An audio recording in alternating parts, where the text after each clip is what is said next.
نحمده ونصلي على رسوله الكريم أما بعد فأعوذ بالله من الشيطان الرجيم بسم الله الرحمن الرحيم لو أنزلنا هذا القرآن على جبل لرأيته خاشعا متصدعا من خشية الله. وقال النبي صلى الله عليه وسلم خيركم من تعلم القرآن وعلمه. صدق الله وصدق رسوله النبي الكريم، ونحن على ذلك لمن الشاهدين والشاكرين، والحمد لله رب العالمين. یا الہی تو ہمیں عامل قرآن کر دے، یا الہی تو ہمیں عامل قرآن کر دے، مسلمان کو پھر نئے سرے سے مسلمان کر دے.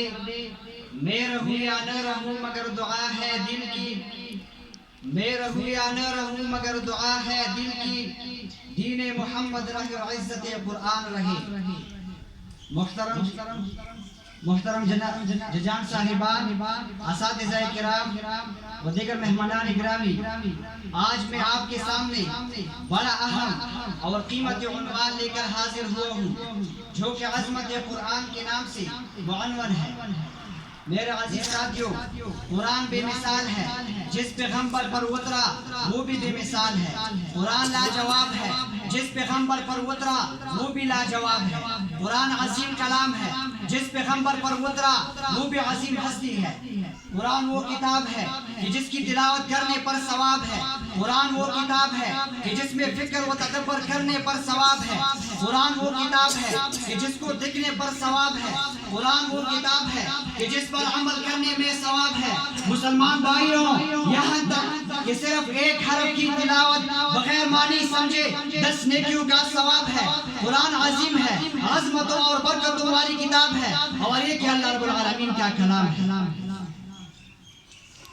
سامعین گرامی، میں نے قرآن سے پوچھا بتا تیرا نام کیا ہے؟ جواب ملا قرآن المجید، میرا نام قرآن مجید ہے. میں نے پوچھا بتا تیری زبان کیا ہے؟ جواب ملا بلسان عربی مبین، میری زبان عربی ہے. میں نے پوچھا کسی شک و شبہ کی گنجائش تو نہیں؟ جواب ملا لا ریب فیہ، کسی شک و شبہ کی گنجائش نہیں. میں نے پوچھا بتا تیری حفاظت کی گارنٹی کیا ہے؟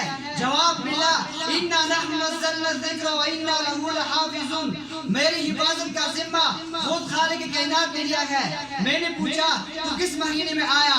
جواب ملا شہر رمضان الذی انزل فیہ القرآن، رمضان المبارک میں. میں نے پوچھا تو کس رات میں آیا؟ جواب ملا انا انزلناہ فی لیلۃ القدر، لیلۃ القدر میں. میں نے پوچھا تو کہاں رہا؟ جواب ملا فی لوح محفوظ، میرا مسکن لوح محفوظ میں تھا. میں نے پوچھا تو کیوں آیا؟ جواب ملا ہدی للناس، تمام لوگوں کے لیے ہدایت. سامعین محترم، قرآن عظیم شان کی عظمتوں کا کیا کہوں؟ اس کا لانے والا جبریل امین اور جس پر نازل کیا گیا وہ امام الانبیاء، خاتم النبیین، رحمت للعالمین، فخر موجودات حضرت محمد صلی اللہ علیہ وسلم ہے. اور جس کی طرف سے آیا، جس کا کلام ہے، وہ خود خالق کائنات، رب کائنات، اللہ رب العالمین ہے. سامعین گرامی، آخر میں دست بھی دعا رہوں گا کہ اللہ تعالی ہمارے دلوں کو قرآن کی عظمتوں سے ملامال کر دے اور اس کی افاقی تعلیمات پر ہم سب کو عمل پیرا ہونے کی توفیق عطا فرمائے. وما علینا الا البلاغ.